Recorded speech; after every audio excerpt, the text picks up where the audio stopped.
So I pulled up Tubi and found a movie called Cabin Girl, and not the sequel to the Chris Elliott movie Cabin Boy, not to be confused, from the one of you that's heard of that movie.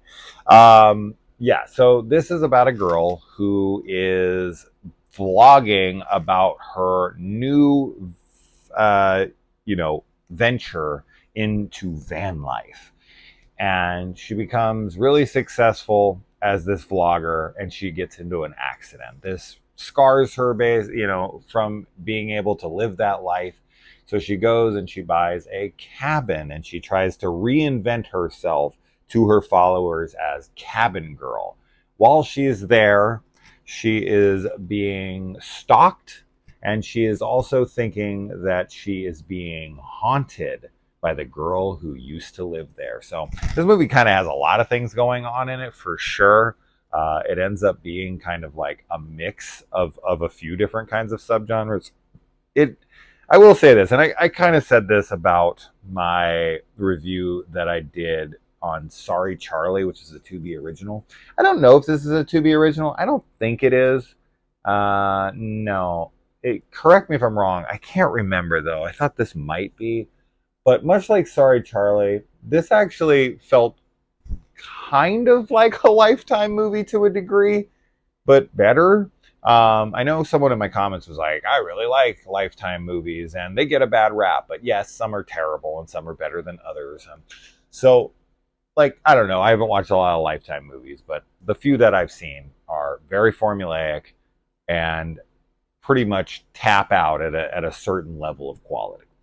But as far as this one goes, I did quite like the main girl. I thought that she was relatable, and I thought she gave a pretty good performance. I thought everyone in the movie was actually pretty good. I recognized a few faces. The guy who plays the sheriff, and then the guy who plays the stalker. I've definitely noticed. I know them from other movies. The sheriff from tons of stuff. But yeah, overall I liked it.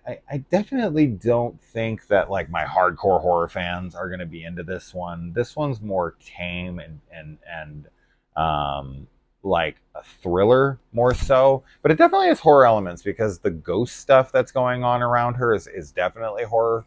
But it is this mystery that unravels. And while I didn't guess the ending exactly, I figured one aspect of the ending out pretty early on because I do feel like it's obvious.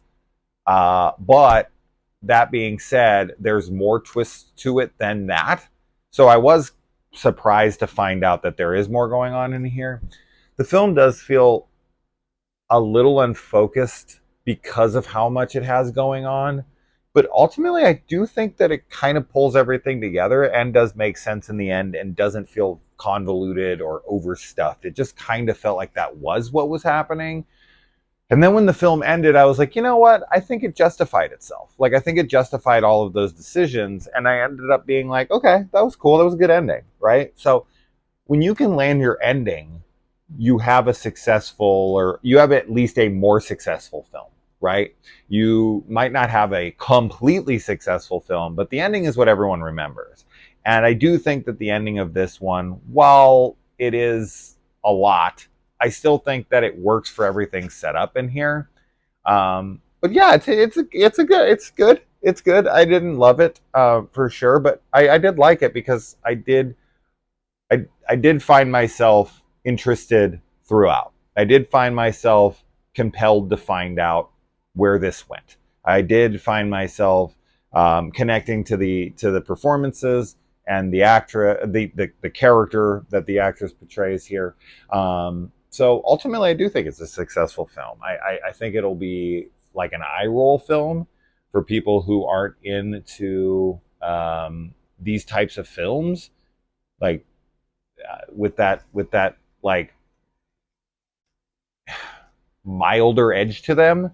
But I think this is a really good, perfect movie for someone who isn't like really into like hardcore horror or any kind of like jump scary horror or any of that kind of stuff. They just like a, a good mystery and pretty good performances, a well shot movie with some decent writing.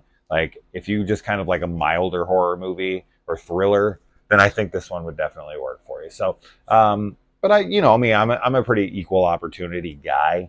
I I like a lot of different subgenres and a lot of different kind of things. So I don't need super hardcore.